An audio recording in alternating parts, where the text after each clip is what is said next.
Good morning, students. Today I am taking question number 7 of exercise 6.4.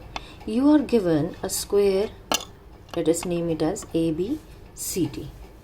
You are given a square, let us name it as ABCD, and you are told कि उसकी एक side पे equilateral triangle बनाना है और उसके एक diagonal पे equilateral triangle बनाना है.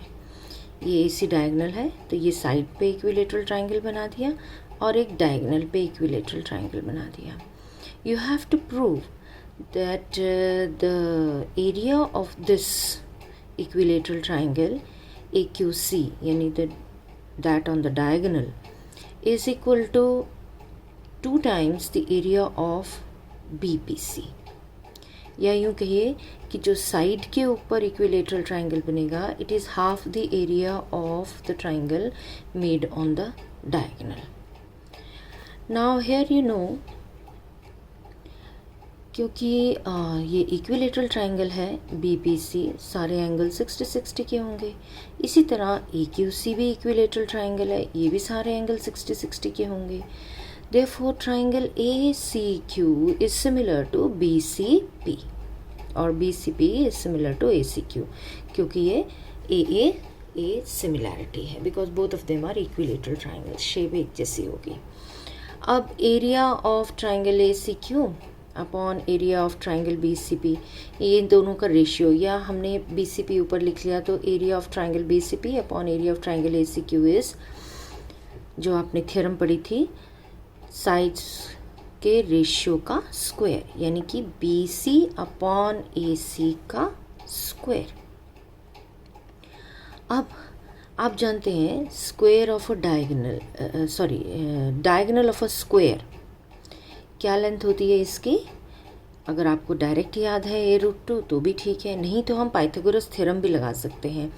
AB square plus BC square is equal to AC square. क्योंकि स्क्वायर है तो AB और BC तो बराबर हो जाएंगे, तो AC square is 2 times BC square और AC is equal to √2 into BC. तो हमने यहाँ पे BC अपॉन AC स्क्वायर था ना, ये इस AC स्क्वायर की जगह पे हमने AC की जगह पे √2 इंटू BC लिख दिया.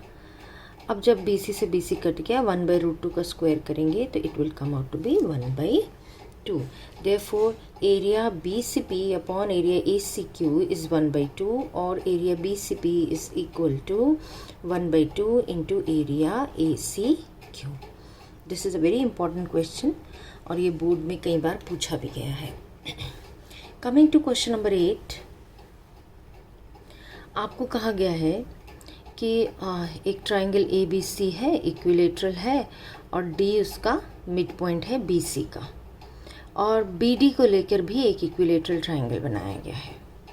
अगेन आपको रेशियो निकालना है ट्रायंगल ABC और ट्रायंगल BED का.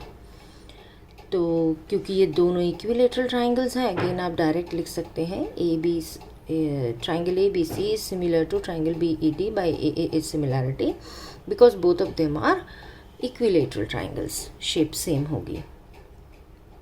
Now area ABC upon area BDE is equal to BC upon BD का whole square. ABC upon EBD is equal to BC upon BD का whole square. ये BC ये BD, कोई भी side ले सकते हैं आप. ये तो बाय थ्योरम आ गया. थ्योरम कौन सी है? Area of similar triangles. But BC is 2 times BD, क्योंकि D मिड पॉइंट दिया हुआ है ना BC का, तो BC इज 2 टाइम्स BD.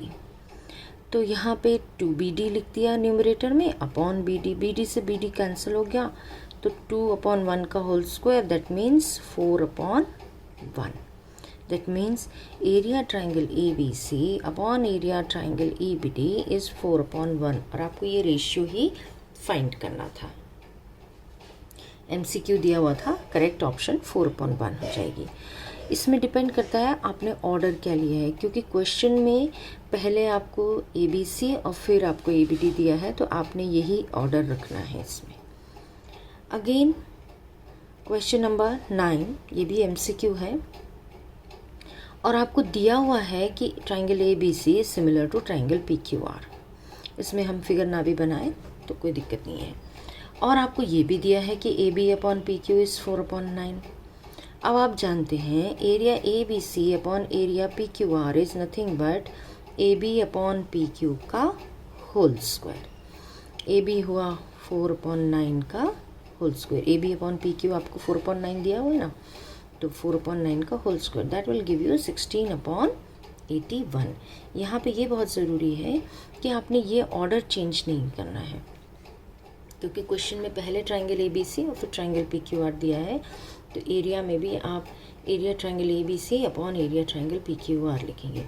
अगर यहाँ आप उल्टा लिख जाते हैं, पी क्यू आर ऊपर और ए बी सी नीचे, और यहाँ पे आप 16/81 निकालेंगे तो आंसर गलत हो जाएगा, क्योंकि हमें ट्राइंगल ए बी सी के area ratio area triangle P Q are निकालना है। आई होप ये छोटी छोटी बातें आप ध्यान में रखेंगे।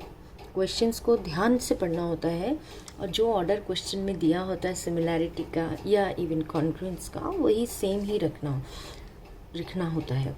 कॉन्ग्रुएंस में इतना फ़र्क नहीं पड़ता क्योंकि साइड्स सेम होती हैं, लेकिन सिमिलैरिटी में प्रोपोर्शन होने के कारण साइड्स का हमें इस बात का ध्यान रखना पड़ता है, न्यूमरेटर और डिनोमिनेटर का। आई होप आपको ये सवाल सारे समझ में आए होंगे। Still if you have any difficulty in exercise 6.4 you can ask me. Thank you.